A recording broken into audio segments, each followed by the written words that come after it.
Welcome you all to the Daily Energy Markets podcast. It is February the 5th. I'm delighted to be joined today by Daniel Richards, a MENA economist at Emirates NBD, Henning Gloystein, Head of Energy, Climate and Resources at the Eurasia Group. And for the first time joining us this morning, a special welcome to Clive Lambert, founder of Futures Techs. Great to have you with us, Clive, and thanks, gentlemen, for joining us. Clive, I'll start with you. I won't let you get warmed up by listening to the others. And let's start with a bit of a technical conversation. Just look at oil prices and oil markets and ask you the question of, why again are we seeing, with everything that's happening, with the tariff conversation and the back and forth from Trump in the last few days, Middle Eastern politics still at play, why is oil still lagging behind and weakening, if anything, as an average? How can you explain that? Yeah, it is a strange one. There was but then obviously I think you hear talk about Trump talking down oil prices, so maybe it's something to do with that. I've got a feeling the word Trump might be used a little bit over the next half an hour, especially looking at your graphic that you had up before with the main points of interest. That has definitely made markets more volatile. All markets, basically. I cover fixed income and equities as well as commodities, and everywhere you look, we're seeing big volatile days, gaps up, gaps down, things like that. Oil, I mean, Brent crude had quite a nice buy signal come through on the charts in sort of the middle of January, and then it just went bush, fell over. And so I think sometimes when you get a big buy signal that gets negated, the price action can quite often go completely the other way. And I think that's what we're seeing. We're just seeing a response to that sort of failed buy signal. We did see a snapback yesterday on Brent crude, so there's potential that the ship may have steadied a little bit there.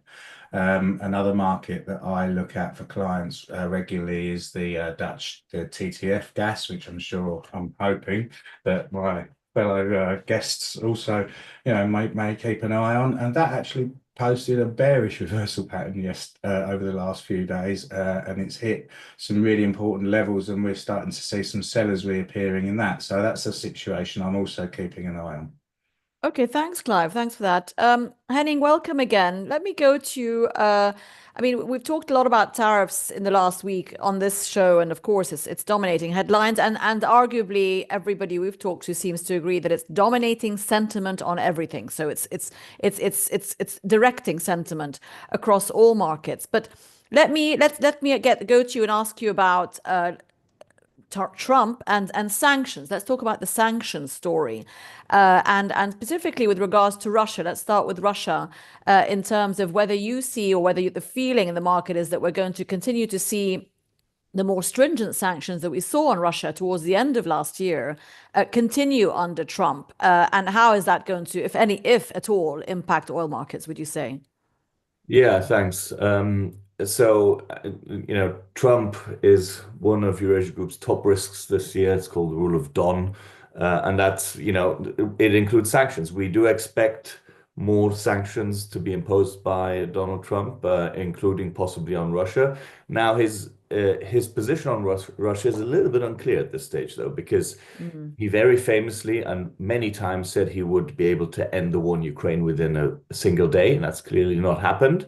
He's even admitted there that things might take a little bit longer, and we're not quite sure how he's going to go about it, on whether he will first, as he does in all other aspects, including in the tariff space, raise the pressure, including maybe with tightened sanctions on Russia, before then taking back some of it during negotiations. This is, again, he's already done that on the tariff side. I mean, he raised the tariffs on Canada and Mexico, and then immediately pulled them back when he got a bit of a result. So this is something that could happen in Russia. Clive just mentioned TTF prices. So one of the risks that we see is, if negotiations with Russia don't go as planned for Donald Trump, that he puts tighter sanctions on Russian LNG, but also maybe tries to do something on the oil side. There is a list of ships that might be put under sanctions as well. The same, by the way, applies to Iran, where things could be imminent on the sanctions front. But so far, the Russians have actually pretty much ignored those sanctions lists on the ship side. So there is, I mean, you've said it, Diala, the volatility risk of the rule of Don is extreme. Things can, seesaw up and down really fast, whether it's equity markets, oil markets, or gas markets, just because he pushes out an idea, be it sanctions or tariffs, and then to pull them Yeah. back very fast if something happens, if somebody reacts accordingly. What as you just said that it's actually now not so much what he's going to say or do, because he's been pretty much following the word, right, that he's been putting out there for the last few months, but how others react. Thanks, Henning, for that. I mean, Daniel, let me go to you with that. And we've seen, obviously, on the tariff front, Mexico and Canada reacted and responded. We've seen China respond to the 10% that Donald Trump has slapped on there, and again, wait to see now what happens also with Europe. But let's talk a little bit about Daniel, where you sit here in the Gulf. How Gulf countries and oil producers could be watching these headlines, if you like, both in terms of how their oil price is being impacted, clearly not favorable to their budgets, or otherwise. How would you say that groups like OPEC or even individual Gulf economies should be reacting or responding or preparing? Oh, we can't hear you. You're on mute. Sorry, I noticed. Sorry. Yeah, I think it's quite interesting. Just a couple of hours ago, we had we've had in the last couple of days, we had the Saudi Arabia PMI and the UAE and Dubai PMIs, so it's a non-oil private sector surveys. KSA, very strong, 10-year high for that 60, which when you look at the kind of a global PMI surveys are remarkably strong. And Dubai and UAE as well, also around the mid-50s. But what was really interesting, I thought, in the UAE and Dubai surveys that came out this morning is that while new orders growth is still pretty strong, output is still pretty strong, business optimism really fell very sharply and didn't really reflect what was going on in the rest of the survey in terms of how the economy is still growing. And I think that is likely a product of firms being quite concerned, especially in the UAE, about the potential of a trade war. UAE is, obviously oil is still around 25% of the economy, but the non-oil sector is a very open, trade-focused economy here. So if this really does start to blow up and become start to impact global trade more and more, then a lot of businesses here will be impacted by that. I think that's reflected very sharply in that PMI survey this morning. In terms of how to mitigate this, I think the UAE has been kind of making strides in this respect in any case over the last several years through its pursuit of the CEPA agreements, the economic partnership agreements with a variety of economies from all over the world, really, whether it's like Costa Rica, Cambodia, Georgia. And I think that should help to insulate it somewhat from the kind of risk, the tail risk from a global trade war. Okay, thanks, Daniel. Well, I mean, the Gulf economies, of course, a lot of them have some protection, don't they? They're quite wealthy economies. They have obviously key resources. I mean, back to you, Clive. Let's talk a bit about Europe and the UK. Not doing so well economically the last 2-3 years. They have their political struggles and their economic in their recovery mode, if you like. Trump hasn't yet clarified what he's going to do regarding Europe, or the UK for that matter. Any concerns there? And do you think the sort of slight, I suppose, recovery we've seen, for example, in UK markets the last year is going to reverse itself because of this nervousness and what could happen going forward? Yeah, I mean, there's plenty of concerns in the UK around quite a lot of things, I think, and Europe similarly, and sort of, you look at Germany, figures for industrial production and things like that, and the PMIs in Europe and the UK sort of show a very nervy state of mind in those markets. But that's a little bit out of my wheelhouse. I'm very much a bloke who just concentrates on what the charts are saying. One interesting thing I would say is inflation has obviously been a big thing in most economies over the last 3 or 4 years, and mostly caused by energy prices, right? And there is a situation in gas, in TTF. I'll get back to the TTF chart. There is a situation where if we got above sort of 50, 55, 56 area in TTF gas, that there's scope for a move up to sort of 77, 80, 90 levels like that, which is getting back into the realms of the sort of the silly season, 2021, 2022 sort of levels, whereas from sort of 23 onwards, things were sort of relatively calm, if you like, in a range between 22 and 55.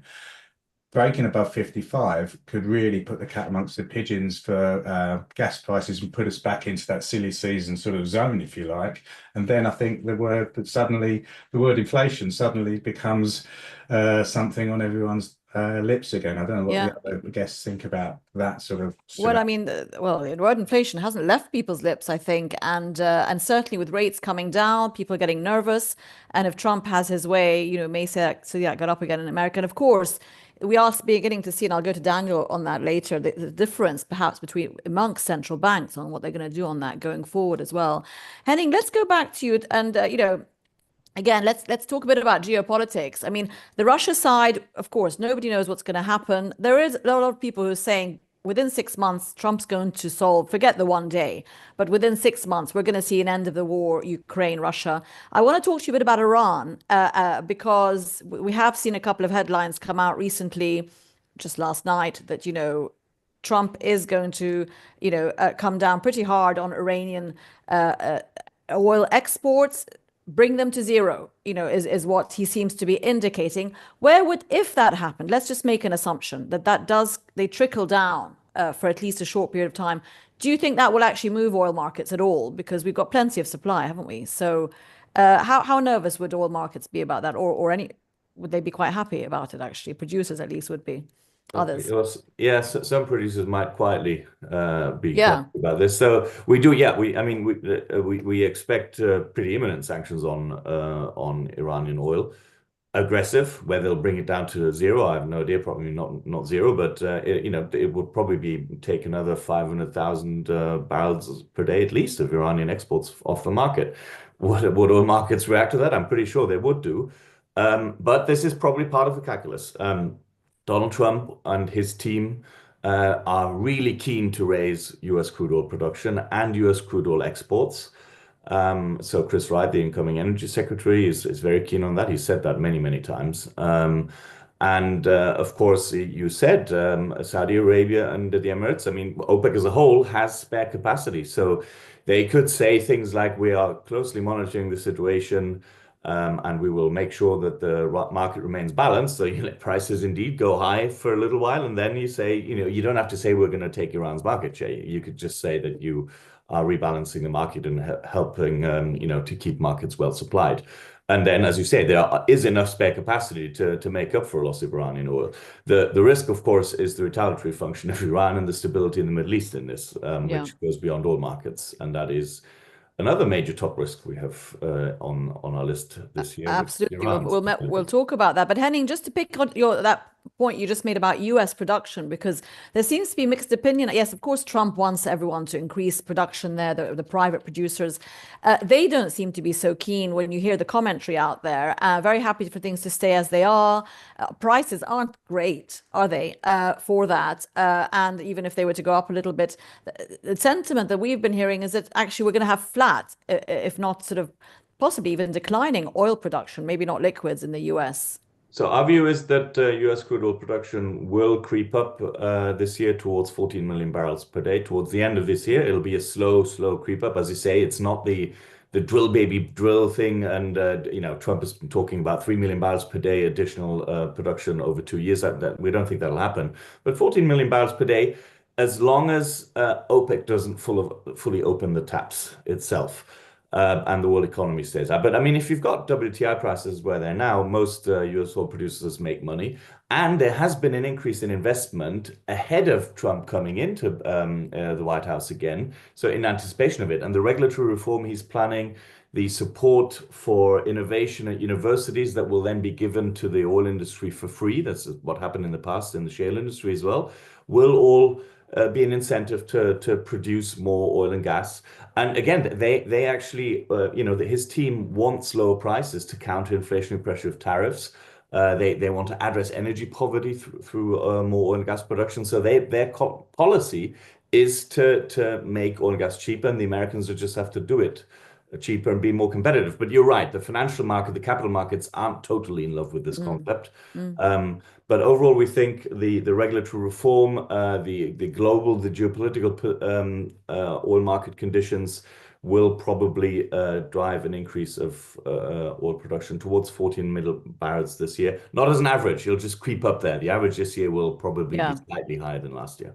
And of course, we've got other non-OPEC producers, haven't we? Last year, for example, though, we had a couple of them disappointing. Brazil was kind of labeled as disappointing on the supply, although we had plenty of other supply coming in. I think we may have just lost Daniel, but perhaps we'll have him back. I was going to go to him and talk a bit about Fed rates, but we'll go back to him on that.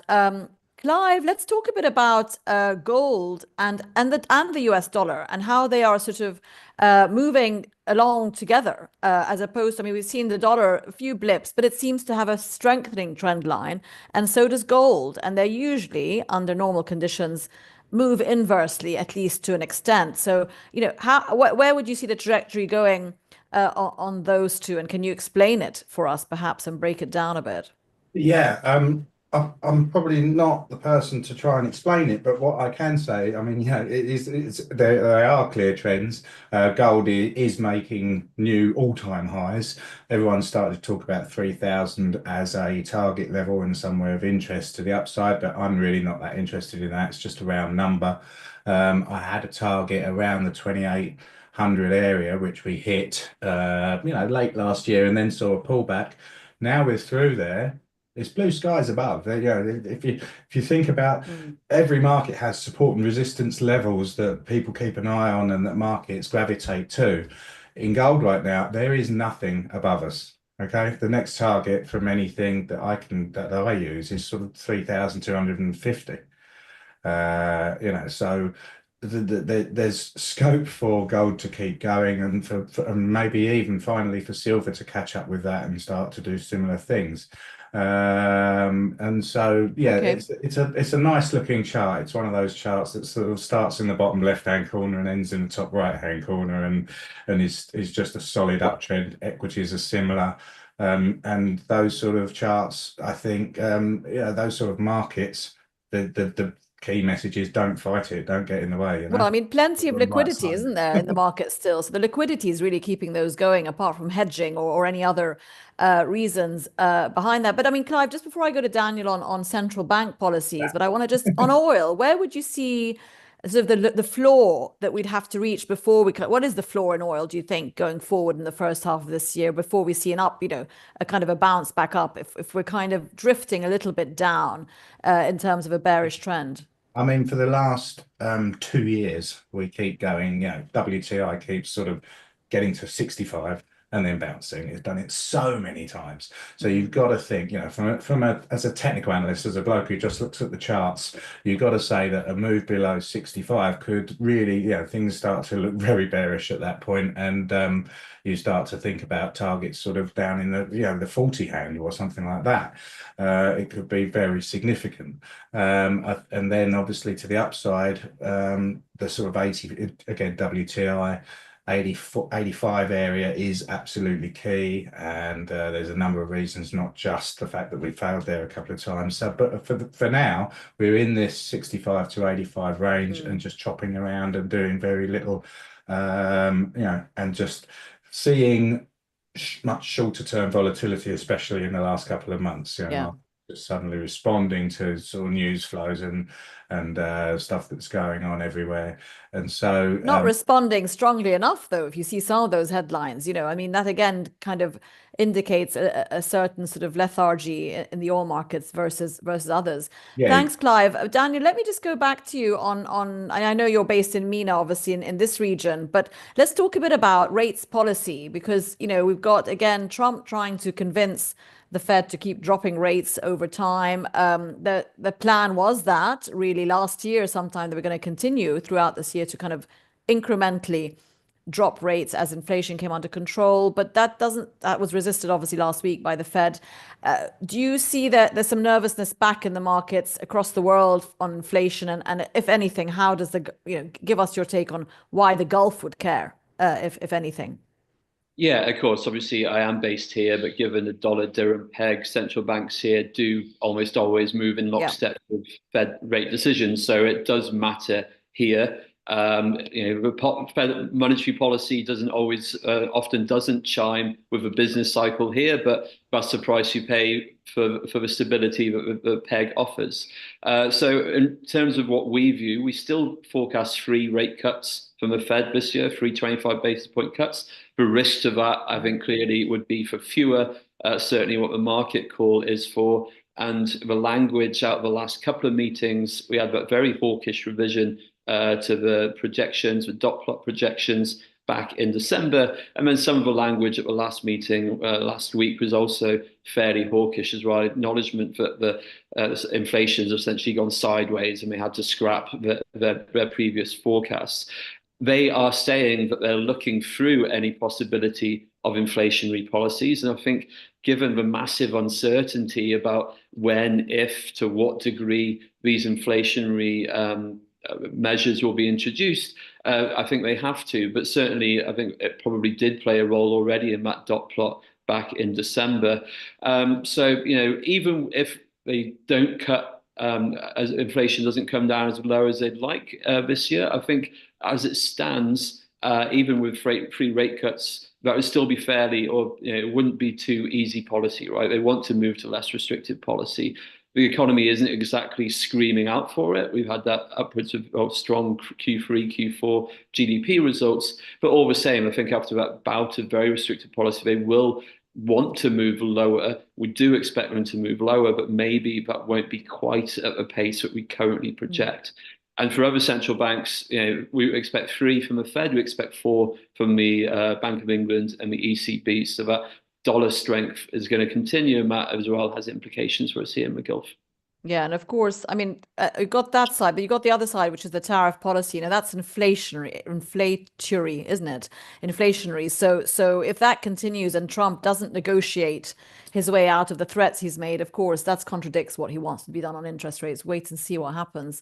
There's our survey question for today that energy, we're back to sort of geopolitics. Energy markets are underestimating the geopolitical risk that Trump's radical plans for the Middle East could have on regional oil flows. Henning, let me go to you with that, because of course we've seen some fresh headlines out of the White House yesterday with Trump meeting Netanyahu and at the press conference sort of making not new declarations necessarily. There's been hints here and there, but very open plans that the US is going to go into Gaza, rebuild it, and let anyone essentially settle there. The Palestinians should go to Egypt and Jordan. Very blatant language there that in any other era, in my memory of modern history, would have really triggered much stronger reactions on oil markets, much stronger commentary all around, and nervousness. So why are we seeing oil markets failing, and other markets even, failing to get nervous about those kinds of headlines? I mean, we've just had a ceasefire put in place. It doesn't sound like that's very peaceful language to me for the region. Do you think we'll see geopolitical risk come back in?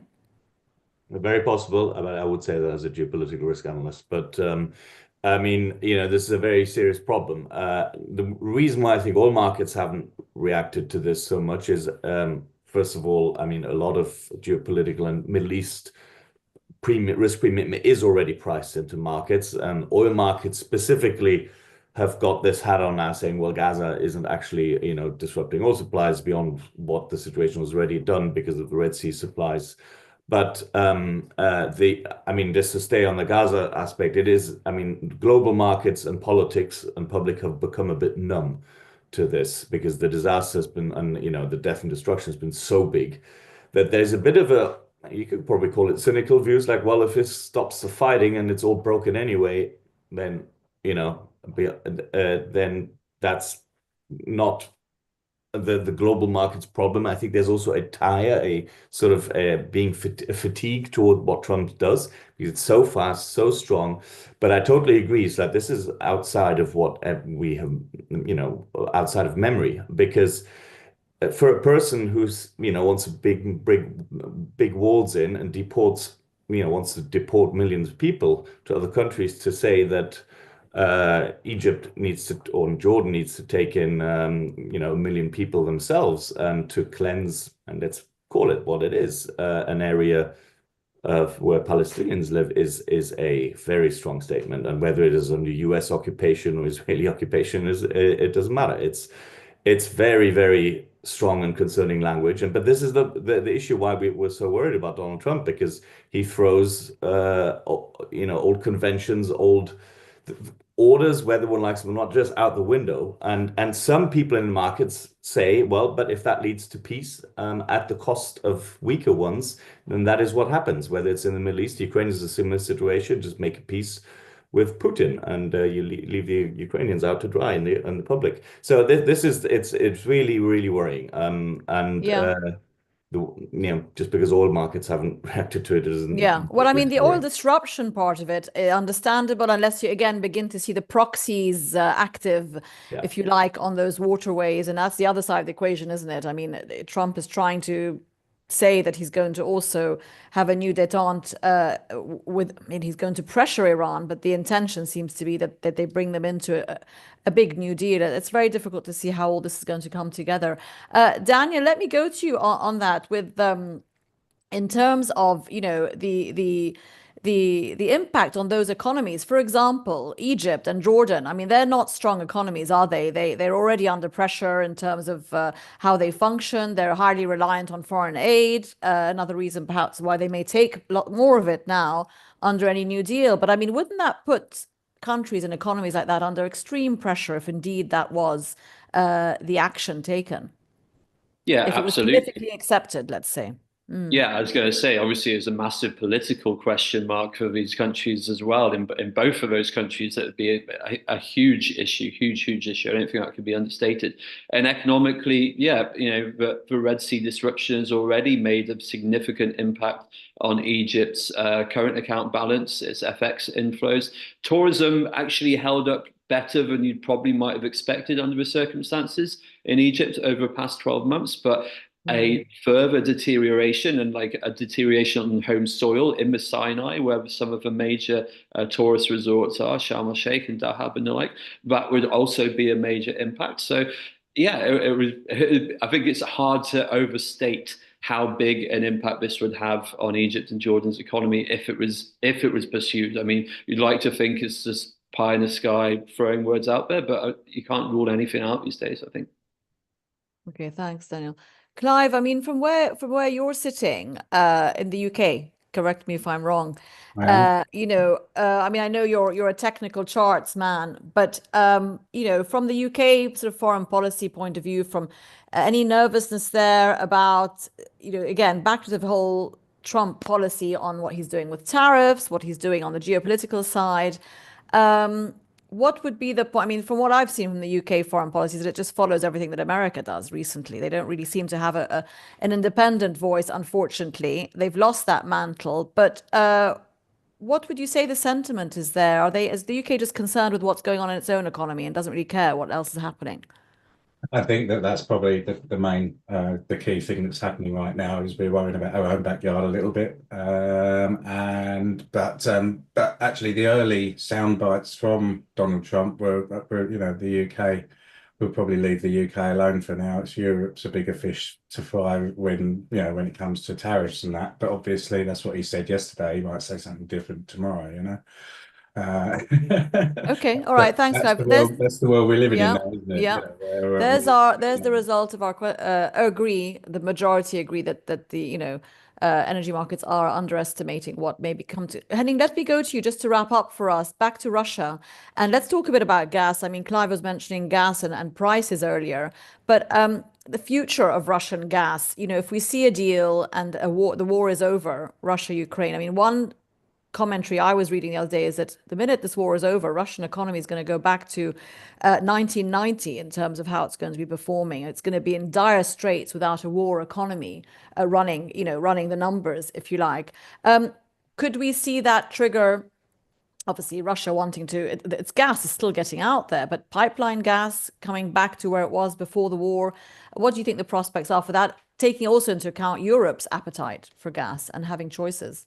So we do expect a ceasefire this year, not a peace deal. That's a very different thing. So a ceasefire that would keep the region very unstable, but the worst of the fighting might end. As part of that, some Russian gas supply to the EU would probably resume via Ukraine into the landlocked parts of the EU. Those negotiations are still ongoing, but we will not return to levels that volumes that we saw before the war. First of all, because the Nord Stream pipeline system is largely broken. We know this from the German authorities, and the Danish authorities have said it as well. There's also no political appetite in Germany at the moment to start even rebuilding that. Poland will not resume imports via the Yamal pipeline. They've totally replaced those with Norwegian gas, and the Polish are very happy with that. So there will be some resumption of gas into central parts of the EU, which is being negotiated led by Slovakia, and they will pay the transit to Ukraine rather than the Russians. This will take some pressure out of gas prices, because at the moment a lot of gas is imported via LNG, then pumped through Germany to get to the landlocked areas. So that gets taken out of TTF. But I agree on what you said about the state of the Russian economy. They're going to have a very hard time. Now, it's a bit of a black box at the moment. But like you say, once an economy that's totally geared towards producing for war gets out of that, foreign investment will not return easily. I mean, China might invest, but it's not a full replacement. And Russia can't just reroute its gas to China at this stage. They need another pipeline for that. To China, and internally reroute their pipeline and their production towards the east, which would take them many, many years at the very best. So the Russian economy will be in trouble. I agree on that. Okay, thanks, Henning. And we didn't actually, we went the half an hour without mentioning China, but you mentioned it there at the end for us. We always talk about China, obviously being a big player on the markets, but didn't get a chance to do that today. But thank you so much, gentlemen. Thanks to Daniel, who's disappeared. Oh, he's back. And we have an interview with Christoph Ruhl coming up in an hour's time, very well worth listening into, about the trade barriers and the tariffs and how that might be impacting markets. So do tune in. Thanks so much for joining us, everyone. Have a good day. Bye-bye. Thank you.